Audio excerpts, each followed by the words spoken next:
We have to move spirituality from the church and the yoga class and move it into the world where we're using spiritual tools to relieve the suffering of others, to increase compassion and build community. From Interfaith Alliance, this is The State of Belief. I'm Interfaith Alliance President Reverend Paul Brandeis Raushenbush in New York City. We're in the last hours of 2023, and we're doing our best to set the right tone for the new year. On this episode of The State of Belief, you can expect to be entertained and inspired as I talk with the Emmy-nominated actor and best-selling author Rainn Wilson. A lot of people know him as the comedic star of the hit series The Office, as well as a whole lot of movies, including The Rocker and Super. But Rainn is also a deeply thinking person who's authored books like Soul Pancake, Chew on Life's Big Questions, and more recently, Soul Boom, Why We Need a Spiritual Revolution. I really think you're going to get a lot out of this conversation. We are growing the State of Belief, building on our 18-year history by partnering with Religion News Service. And as part of the RNS family of podcasts, there's a next generation, the State of Belief podcast, that I want to make sure you're subscribed to. Please visit stateofbelief.com/new podcast. It would really help us to have you subscribe, rate, and tell people you're close to about all that you are hearing.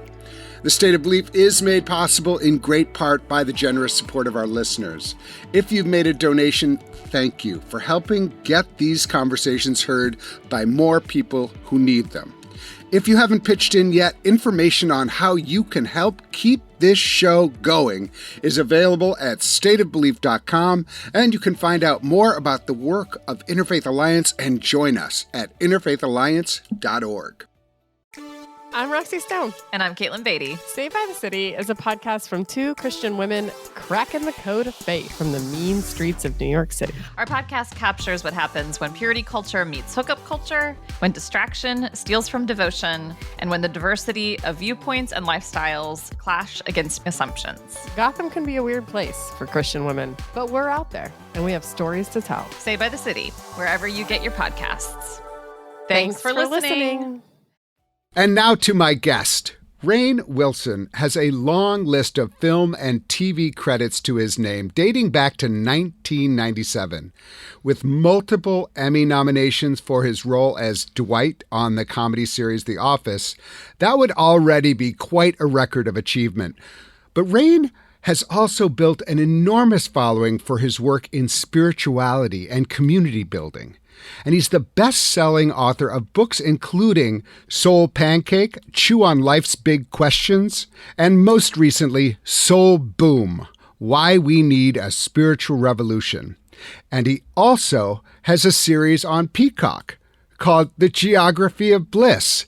And there's more. He's going to be starting a podcast based on Soul Boom. So this is the man we want to speak right now as we move into the new year and think about 2012 and what we really need as individuals, but also as a collective people to move in well into this new season. So welcome, Rainn. We're so glad to have you. Paul, I love it. That's the greatest introduction I've ever gotten. Thank you for having me. But there's one small correction. Okay. And you are showing your age because you said as we head into 2012. Did I say that? We headed into 2012, a super long time ago. So long ago. I'm still back in 2012. How dare you? I wish I was subvert in my delusion. The world was a little saner in 2012. It sure seemed like it, but you know what? Here we are, and we're going to do with this what we can do with it. So thank you for the correction. And we are moving into 2024, and not much happening in 2024. No need for a spiritual revolution in 2024. No, everything's pretty good. Listen, I want to say something at the outset to you, which you're probably going to have a hard time hearing. But I think it's important for me, as someone who's been doing religion for 30 years as a minister in America, to say to you that there are few people in America who have done more for spirituality for our country than you have. And Wow. I want you to accept that, and for me to share my thanks for what you've done and the work you've put in, not just on yourself, because clearly you've done a lot of work on yourself, but you've invited other people into that kind of work. And I just want to start with that note of gratitude as we again hit 2024, is to go in with a feeling of gratitude for your work. And also, this idea that we can take a moment and say, okay, you know what? I've done something good in the world. And I want you to feel that. I want you to really feel that.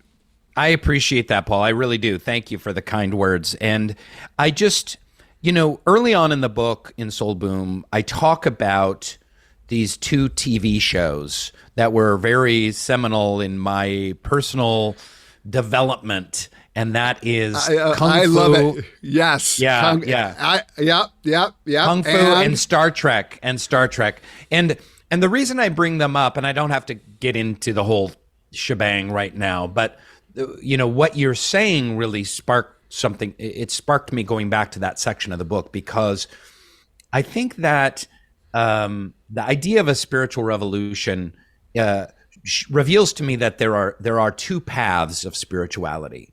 And in contemporary America, we almost always only think of the one, which is the Kung Fu path. And the parallel that I draw to Kung Fu is that it's about this Chinese monk who's wandering the racist Old West, and he's trying to develop his spiritual capacities, and he's on this journey, and he's, seeking to share his Eastern wisdom. And that's what I compare to like the personal spiritual journey that we're all on, that, we meditate, we pray, we're in a contemplative practice. We read the holy texts. We try and become more patient and more kind as we go through life. And live more in gratitude and appreciate beauty, etc. And that's the personal spiritual path. But what the book also addresses is this: why we need a spiritual revolution. And this is why to me, it's such a passion project of mine, that you mentioned kind of in your introduction, because I feel like these spiritual tools are what the world needs right now more than anything. And we have to move spirituality from the church and the yoga class and move it into the world, where we're using spiritual tools to relieve the suffering of others, to increase compassion and build community. Because this is also what a spiritual practice and religion has done over the centuries. But we often forget that kind of Star Trek side of religion, which is community building and allowing humanity to progress through time, mature and grow. Yeah, thank you so much. I think that that's really important. And in my own life, I have sometimes more emphasized the personal, and then sometimes kind of almost forgotten about the personal as I look into we need social change, we need justice, and I think that the most healthy way to imagine going forward for all of us is to take these tools, use them in our personal spiritual lives to make us awake and able, but also not to forget that, we need to also be out in the world. And that's, just Interfaith Alliance, as listeners know, that's a lot of what we get out there and do, is that we really try to make sure that the world is actually safe and offers dignity and respect for all people. And so I really love this.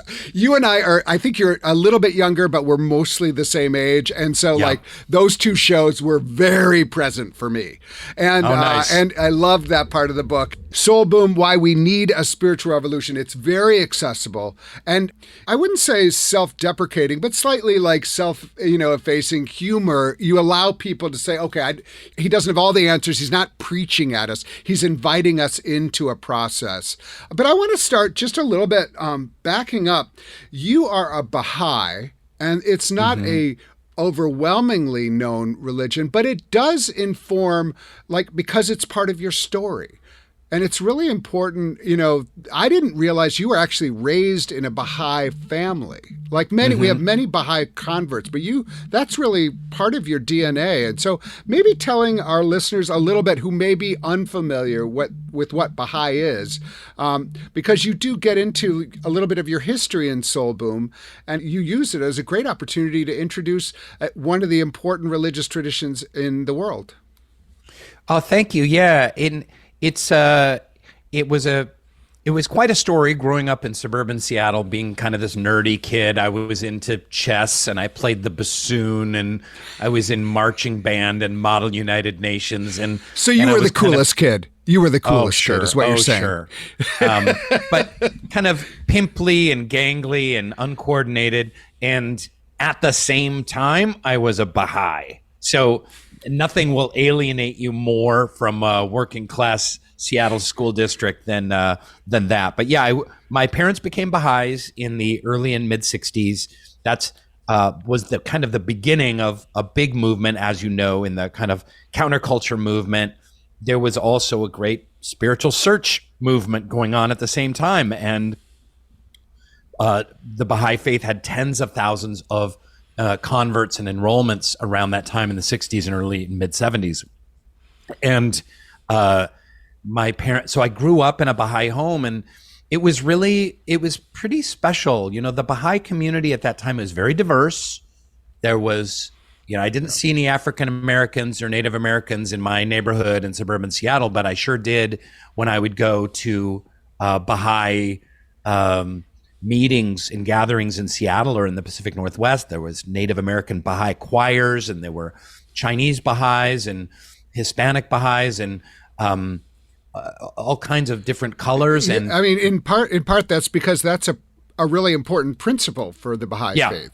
Is that kind of diversity? That's like exactly unity and diversity and elimination of racial prejudice is kind of a spiritual foundation of the Baha'i faith. So bringing people together and eliminating division, and we sang songs, and it was the 70s, and we cleaned up parks, and we prayed and meditated, and it was really amazing. I learned lots of great, really super progressive Baha'i ideas about equality of women and men, about how science and religion are in harmony. And so, but then I left the faith hardcore in my 20s when, like a lot of young people do, I went to New York City to go become an actor. And the last thing I wanted in my life was, morality and God and spirituality and the soul and all of that nonsense. You had a great line in the book where you say, "I wore atheism like a jaunty cap," which was really great writing. You just like, you could see it, almost like, look, like I'm not, I may not have my beret on, but I have this. Yeah. Yeah, there was a couple years there where I was an atheist, and I often quote the great Julia Cameron, author of The Artist's Way, who said, "I came to spirituality not out of virtue but out of necessity." And I write about this a little bit in Soul Boom and more in The Bassoon King about how I went through a real mental health crisis. Of great anguish and angst, anxiety attacks, depression, addiction, like a lot of people do in their 20s. And it was kind of re-exploring a spiritual path that brought me back to the Baha'i faith, but also brought me back to a spiritual way of seeing the world. And that's what I want to share with people. I'm not a monk. I'm not a guru. I'm not a psychologist. I don't have any answers. I have a few little spots of wisdom here and there, but I'm just a big, weird chump going on a spiritual journey. And I want to have conversations with people about spirituality and how it can enrich our lives. Well, and it's just really important. I mean, we share that in that part of the reason I'm a minister today is I went through in New York City, in New York City and other cities,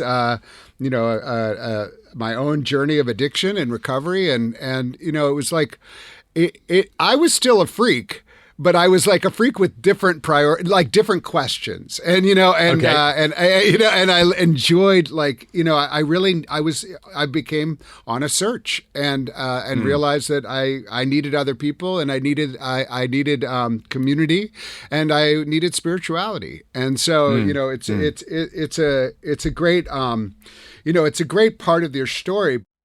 I think what's interesting is in this book, in Soul Boom, Why We Need a Spiritual Revolution, you kind of go through different sections, and maybe one of the moments it's connected to your Baha'i story, but it's not about necessarily the Baha'i story. Is a moment you talk about when you went on a pilgrimage to a sacred site in the Baha'i faith, and about how you felt when you went in.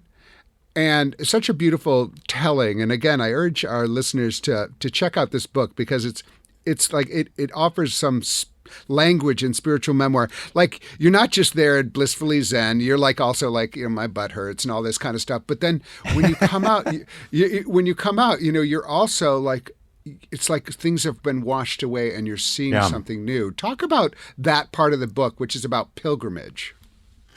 Yeah, it's interesting. Pilgrimage is a part of every faith tradition in some way, shape, or form. And I think it exists for a number of reasons, not the least of which is to take a period of time outside from the daily life, where you're going on a journey that is both external and internal, to kind of reconnect with what is holy and what is sacred. So in the Baha'i faith, there is a formal pilgrimage, which is you go to the Baha'i Holy Land in the north of Israel, in the Haifa area, Akka, in that area. And that is where the prophet founder, Baha'u'llah, was buried. And his shrine is the most sacred place for the Baha'is of the world. Of all 6-7 million Baha'is around the world, that's where they turn and face in their prayer, in their daily prayer. And there's also the administrative buildings of the Baha'i faith are there in northern Israel. And a lot of history of the Baha'i faith was there, as the founders of the faith lived there and worked there and had homes. And here's where they lived for this period of time. And here's where they got their falafel or whatever. Beautiful gardens. I mean, this is one of the most famous, spots in the world is the gardens in Haifa, the Baha'i the gardens. They're extraordinary. So I have been a couple of times, but the last time I went on a pilgrimage, it was really revelatory. It was beautiful. It was special and moving. And you're taking, in the Baha'i case, like 9 days where you're centering your spiritual experience and your connection to your history, to your roots. And coming out of it and coming back was also really eye-opening, because I was like, why was this so special? And why is my daily life so fraught with emails and texts and getting stuck in traffic, and the line at Starbucks is too long? How can I bring some of that holiness and sacredness into my daily life? So I don't have any answers around that. I pose a lot of those questions in that chapter. Yeah. And what I liked about at the end of the chapter, you really you invite the reader. You said, like, what is holy to you? Where does sacredness live? You ask a series of really great questions that invite people to consider, like, what pilgrimage can mean to them. And I'll just say as an aside, I love that it starts out like with someone saying, "Oh, you have to go to Lambeau Field." And I'm from Wisconsin. I grew up in Madison. Okay. So and like, with Packardom all over me. And so Lambeau Field is like, but then you ask the question, so what does it mean? And what can be a pilgrimage? And this is another example in the book about how you invite people into, individual but also collective, questioning. And don't you think, Paul, like, the world could be made such a more rich place, and living could be such a more profound experience if we had a sacred and holy journeys and spaces and experiences as part of our daily life, and I mean collectively, culturally, if this was part of our conversation. I think that so much of the the tension and anguish and contention that exists in the world right now could be assuaged by sharing kind of holy journeys and sacred spaces. Yeah. Yeah. Well, I mean, I think you're absolutely right. I think one of the obstacles to that is there are people who are very intent on dictating to others what is the one spiritual pilgrimage that you should be on, and the one and exclusive and way to do this, which and try to dictate. We're experiencing this rash of Christian nationalism in this country, where people are trying to create laws just to force everyone to adhere to a certain way of understanding about what has value, what is, and instead what you're offering is like, could we have a collective conversation about it, which invites in people who maybe have always felt excluded from that conversation. There's Hindu nationalism that is targeting the Sikhs, and there's Shiite fundamentalism that's targeting the Baha'is and the Jews in Iran, and there's all kinds of fundamentalism out there that is moving us backwards around the world. It's a major problem. One of my favorite parts, I have to say, and this is something that like I've heard a little bit, but I haven't heard expounded as well as you did in Soul Boom, is this chapter called "Hey Kids, Let's Build the Perfect Religion," which is actually a really interesting invitation. But you kind of offer a some of the building blocks of religion. You kind of, in some ways, dissect sounds like a not the right word, but you do like imagine what are the blocks that do make up the religion, and then you say, okay, so what would we do if we build a religion now? And talk to me a little bit about why that chapter felt important. Yeah, I think I did it as an experiment, and it's funny because I read some negative reviews online. Sorry, yes, I read my own reviews online, but especially comments from folks, and they're like, Rainn's trying to build a new religion, but we really don't need a new religion. And it's like, no, was not the point at all. There's a hypothetical. No, clearly, that was not the point. You had to be looking for that if you were like, that. Yeah. So yeah. 100%. Anyway, go on. Yeah. But what the experiment was, because I'm kind of targeting this book to a younger audience. I mean, it's for everyone, but I was hoping to reach some younger folks, because so often in contemporary society, especially in the blue state coastal states, we have jettisoned anything and everything to do with religion, and people recoil at the thought of an organized religion. And I get it. So much evil has been perpetrated in the name of religion, so much shame and judgment. I completely understand. But I say in the book, have we thrown the spiritual baby out with the religious bathwater? Can there be spiritual truth that we have lost by jettisoning religion? So this is a thought experiment to say, hey, it's easy to see the differences in the religions. Like, Hinduism is polytheistic and Islam worships one God. They're very different. They have nothing to do with each other. That's kind of an easy and simple argument to make. But if you dig deeper and read the holy texts, you realize there are dozens of similarities and what I call universalities about the religious experience. So the part one is I kind of dig through all the faiths and say, here's 10 or 12 things that all faiths hold in common, number one. And then number two, what if we took the best aspects of different religions and made our own religion? We'll call it Soul Boom, the religion. And the reason I did this was to get young people thinking a little bit different about religion, because it's so easy to just kind of like whole cloth say, I don't want anything to do with anything religion. Right. It's like, and I do believe that we have lost something. We've lost community, a community of people gathering together for seeking transcendence, service to others, communal prayer and meditation. Now, there's ways to gain this. You can gain it in a yoga class or a meditation group, or even a meetup, nextdoor.org neighborhood park cleanup or something like that. But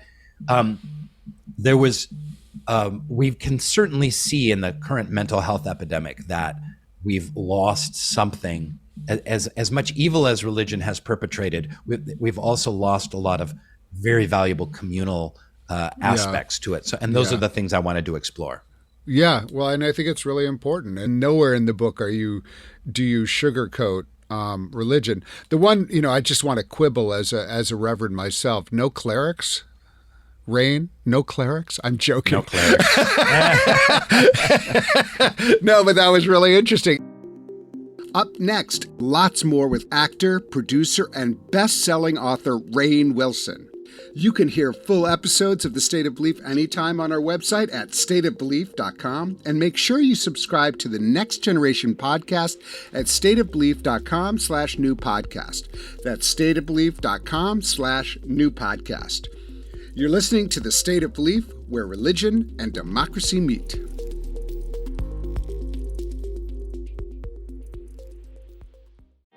Hey there, curious minds. Get ready to embark on a unique journey at the crossroads of money and religion with our new podcast, Money Meet Meaning.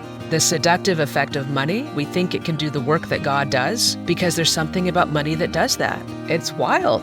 I'm Amber Hacker. And I'm Tom Levinson. Tune in for a blend of wisdom and levity as we decode the path to a more meaningful relationship with money. I think giving, and this is a little crass, but I feel like it's the ultimate middle finger to money.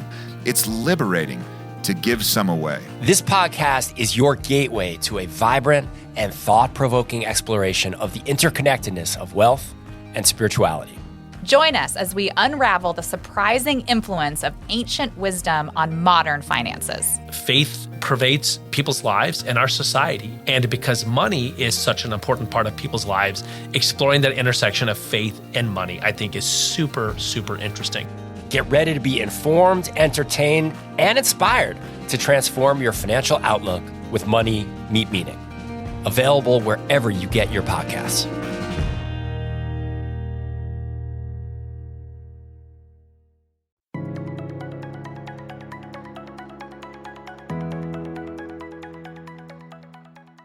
I had a cousin who's a famous philosopher named Richard Rorty. He became known as kind of the boogeyman for the religious right because he was a secular humanist. And we got a chance to talk in his final months of his life. And he said, Paul, I was never as anti-religious. I was anti-clerical. And I was like, I get it. I thought that was just, as an aside, I thought that was an important point. Like, who gets to speak? Like, that's the problem in some ways with us clerics is we kind of take the mantle of religion and say, okay, I get to tell everybody else what this is, as opposed to, recognizing actually each individual has the right to have their, actually it's, a principle of the Baptist is soul freedom, but it's not as exercised as much as it could be. So this program is running just as we're going into 2024. This country, I would say, is in a crisis of understanding, like, do we belong to each other? How can we acknowledge one another in all of our difference and not, and really, I've never experienced this sense of I'm not sure we're going to make it before as I am right now. I want to get into your almost the last chapter. It's called The 7 Pillars of a Spiritual Revolution. And, we maybe can't spend as much time on each of them, but I do think it would be helpful to list them and talk about why those are the 7 pillars, just so that we have those in mind as we think about the new year and maybe something about what we want to bring into 2024 in order to hopefully make it a good year. Yeah, thanks for highlighting that. I wasn't going to write that chapter. I had finished the book, and the last chapter, the chapter right before that, is called The Broken Blue Marble, and it's kind of like everything that's kind of wrong in the world today, from political dissension and conflict to war, militarism, materialism, the list goes on, social injustices, etc. And I was like, Rainn, come on. You can't end the book on that. Such a downer. And also you got to have a plan. Like, you've got to offer something, and it's easy to kind of criticize. And in fact, that's one of the 7 pillars is don't just protest, build something. Because in the age of social media, especially, so many people are keyboard warriors, and their entire work is just protesting online and saying, hey, that's wrong, that's unjust, that's racist, this is corrupt, and both on the political right and the political left, and that's all they do. And then they go to their jobs and they go home and they watch TV. So don't just protest. And even protesting, it's easy to just go out for a couple hours with a sign. That's easy. How do you build something? How do you build coalition? How do you bring people together? How do you build an organization at the grassroots? It's really friggin' hard. Yep. But that's where the real change happens. And it doesn't doesn't mean that you need to build a giant international movement. You can start with your cul-de-sac. You can start with your church. You can start with your local school or your place of work or your family even. But building at the grassroots and actually making something is a key part of one of these 7 pillars. That was 2 of them, because don't just protest, build something, and it's grassroots, baby. So thinking about building at the grassroots. I talk about virtues education. This is something that I have found to be very powerful in the work that I've done. And it's something that's ignored in the schools, and oftentimes it's ignored in families, which is training kids about the great, deep, brilliant, wise spiritual virtues that all the great spiritual leaders, from Jesus Christ to Lord Krishna to the Buddha, have exemplified, to Martin Luther King, to Nelson Mandela, to so many great kind of thought and social leaders. But educating children in kindness, compassion, humility, they don't just learn that, right? And there are really interesting ways to train children and youth. And if you have a problem with God or the idea of like spiritual virtues, you can call it leadership qualities and positive character traits. Yeah. No, I actually, no, this is, so again, back to my kids in school are, they go to a public school, and the public school is guided by, they call it KG&G, kindness, gentleness, and gratitude. And everything is kind of filtered through that. So at great. It's really amazing. And it's something I had never heard of. And the first time I heard of it, I was like, what are we doing over there? And then when I started going to the public events that they had and all of the stuff, they mentioned it at the beginning of every one of them. And you could see like the kids were hearing this over and over again. And it really made a difference. And my kids can talk about it, and they will talk about it. They're like, is that kind? Is that gentle? It's actually, so it's proof of concept there, in that it really has changed the way they understand their education as leading into something that these virtues as an important guiding light. So I just think it's really important what you're saying. Yeah. Oh, that's great. And I have, and here's a doozy, but it's reinvent adversarial systems. So the way that contemporary America is set up and Western culture is set up, we're so consumerist and capitalistic that everything is a race to the top. All systems, think of a system, and it's set up in terms of competition, each man for himself, one-upsmanship, dog eat dog, pull yourself up by your own bootstraps, however you want to call it, where, survival of the fittest. From healthcare to education to transportation to agriculture to world trade, everything is based on these adversarial systems. Certainly our political system, don't get me started. So we have to start realizing this, noticing how adversarial these systems are, and reconfiguring systems to be ones based more on spiritual principles, which would be collaboration, cooperation, and community building. And that's a long, hard work, but there are people doing that work. There are people, building coalitions and saying, hey, let's forget, this kind of competition, every man for himself kind of modus operandi, and let's shift our focus. So that's another one. Yeah. Just on that, I just think, in my background, my grandparents started they wrote the first unemployment compensation bill that was later used for the whole country.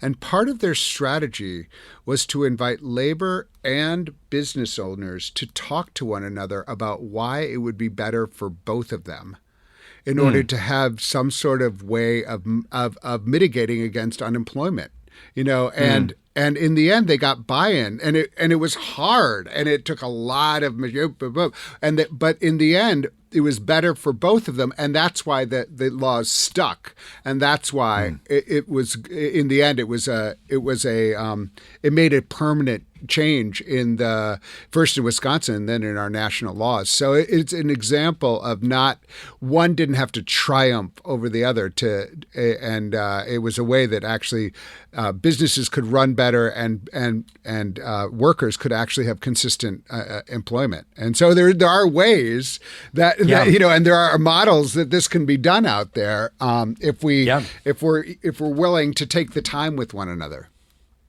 And by the way, I'm so grateful for their work on that, because as a struggling actor in New York City, getting those unemployment checks in between theater acting gigs saved my life. No, but that was exactly it. People, before these bills, people would get like 2 weeks of work, and then they'd be out of work for a month, and they couldn't feed their families. And and then another people in Wisconsin, another person who came into the conversation were the dairy farmers who said, we need people to buy our milk. And if they're unemployed, they don't have money to buy our milk. So it's kind of like a virtuous circle. A virtuous circle, you understand? I love that. Actually, the Washington Post did a big article about my grandparents during the pandemic, when millions and millions and millions of people had to go on unemployment. And they were like, how did this start? And then it's a great story of like having a good idea and inviting people into it. Anyway, enough about that. But I just wanted to give a case in point of what you're talking about. Well, and then that leads to another one of the 7 pillars, which has to do with recreating a mythology for humanity, because the current mythology that has fostered this idea of adversarialist systems is that humans will always stab each other in the back, that we're naturally competitive, we're warlike, we're going to claw our way to the top, we're just filled with self-interest, and that's just how we're wired, and that is never going to change. We're warlike and we're aggressive, and we need to recreate that mythology. And that's what a lot of the great spiritual teachers and thinkers always are pointing at is, hey, we're also cooperative, and we're also kind, and we're also collaborative. And we have also, tribes have not just thrived from conquering other tribes, but many tribes thrived by finding ways to cooperate with other tribes, to build coalitions, to work together. And humans have needed each other throughout time. For every war site that's out there in an archaeological excavation, there's an area of like, oh, they had wonderful trade with the Phoenicians and with the Egyptians or what have you. And they flourished because of their ability to trade, to communicate, to embrace differences. And this is part of our human story too. But we always hear about the other part of the human story. That's right. That's right. And then so if you talk about world peace, people roll their eyes and they're like, that'll never happen. We're always going to try and rip each other's eyes out and blow each other up. It's like, well, we do have that aspect as human beings, but we also have a higher aspect. And that brings me to the final point, and my favorite, which is that I think part of our work as people working in the spirituality field, Paul, is to squash cynicism and foster joy. We perhaps our greatest work is to give people hope. And it's easy to tear things down, it's easy to criticize, but to inspire and bring people together. And I have a little story that I shared in that section, which is I was studying with the great acting teacher, Andre Gregory, and in New York City back when I was a broke theater actor, and getting unemployment. And I met with him in his house because he would meet with his acting students, and he said, "So, Rainn, how you doing?" And I was like, "Oh, Andre, I'm just depressed, and the world is shit, and things are so bad, and oh my gosh, it just couldn't get any worse, and I'm just depressed at how things are going, blah, blah, blah, blah, blah." And I'll never forget this. He reached out and he grabbed my arm hard, and he was like, don't do it. You can't go there. If you're cynical, they win. If you're pessimistic, they win. Those forces out there of darkness, of negativity, they want you to be pessimistic. Because if you're pessimistic, you're going to sit on your couch and you're not going to do anything. So don't do it. You've got to foster hope. You've got to give people joy. You've got to work for positive outcomes, and don't succumb to cynicism and pessimism. And he's like, "Now get out of here." And he like launched me out of his apartment, and I stumbled out, and I'll never forget that interaction. And he's 100% right. So it's super easy in these dark, dark times for our hearts to become hardened and jaded, and for us to kind of like pull back from the work. But part of our work is to inspire and build and bring people together and do whatever we can to make the world a better place. And that doesn't have to be on a global scale. It can be at your church or your cul-de-sac or your place of business. Yeah, I think that's so important. And I will say, like, for me growing up, we talked about TV shows, but theater, music, pop culture, it was one way of feeling less alone and feeling like, okay, there's stories out there that involve me, that invite me. I'm curious how you connect this spiritual work with the discipline and the craft of acting and theater. Like, where are the intersections for you? Well, that's a great question. Thanks for asking it. I love that question because I struggled with this for a long time. As I was getting more into spirituality, I was like, well, why am I an actor? Shouldn't I just be digging wells in Malawi? What does this mean? And especially when I was on TV shows, I'm like, why am I a TV actor? And it works on a number of different levels. Number one is God loves people that have developed their talents and faculties. Whether you're a musician, whether you're a podcast host, a minister, a school teacher, a tugboat captain, it doesn't matter what you do. God loves us all to take those divine, beautiful human qualities that we have inherent in us and develop them, to dig in the mines of our potential and possibility. And that is a divine act. The creation of art from a Baha'i perspective is the same as worship. So writing a poem, singing a song, putting on a play, a dance, whatever it is an expression of that divine transcendence. And it's also a great service. Think about how great, beautiful paintings have brought solace to the eyes of millions of viewers, and how music transports the soul, and how much we love stories. We're natural storytellers, and part of being an actor is being a storyteller. So humans need stories, and I have heard from hundreds and hundreds of people like how much The Office has meant to them, how much that show has, picked them up when they were down, or brought their family together, or gotten them through a hard time. So I think that there's really no difference between the making of art and the worshiping of God. And there's also perfecting our craft, perfecting the arts and sciences and business helps elevate all things in the world. Yeah. I was never an actor, like a professional actor, but I did use theater in there was something like a theater movement called Theater of the Oppressed, and using theater to tell stories and Augusto Boal. Augusto Boal, exactly. And so as I was connecting that with Paulo Freire, who was a revolutionary in the art of education, and then some of the the kind of theological liberation movements. They were all at the same time in the late 60s. And so I was really investigating the intersection between those. And I also found that when I was doing that kind of theater, I was often cast or even chose really nefarious characters. Because and there was something about like creating empathy for that position and being like and trying to understand what would be my motivation, like to be so terrible.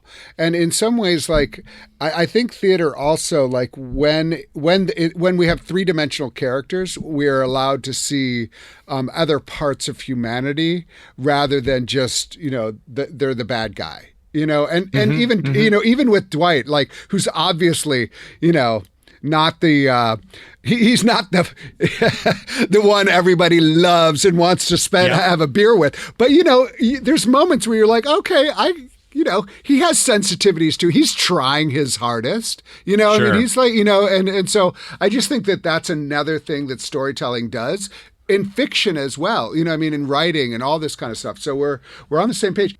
We ask people on this show what gives them hope. And I'm curious if you'd be willing to offer us what gives you hope right now. Well, I'll tell you, not a lot. To be really frank, it's a dark time. I think that there are. I bring up in the book. There are great forces of disintegration at work in the world right now. There's also great forces of integration. But I will say that I had no idea how people were going to receive this book. Here's this sitcom actor writing a book on spirituality. What the hell? And I worked my butt off on it all through COVID for 3 years on this book. But the response to it has been incredible. And people are very, very interested in spiritual solutions to big problems, both on a personal level and on a societal level.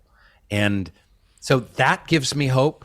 And, you look around and you see coalitions of people working to make the better place. I think the Black Lives Matter movement, the Me Too movement, for its various flaws here and there, has been revolutionary and made revolutionary change in America. Have we fixed racism? No. Have we fixed sexism? Of course not. But are things a lot better now than they were 6 years ago in those regards? I believe they are. I look at Greta Thunberg, a little Swedish girl on the autism spectrum who held up a sign in front of Swedish Parliament every Friday and started a global movement that has tens of millions, if not hundreds of millions of followers, just from her wanting to make a small change and got the support of her parents. There are movements that are pushing us in the right direction, and it can be very overwhelming.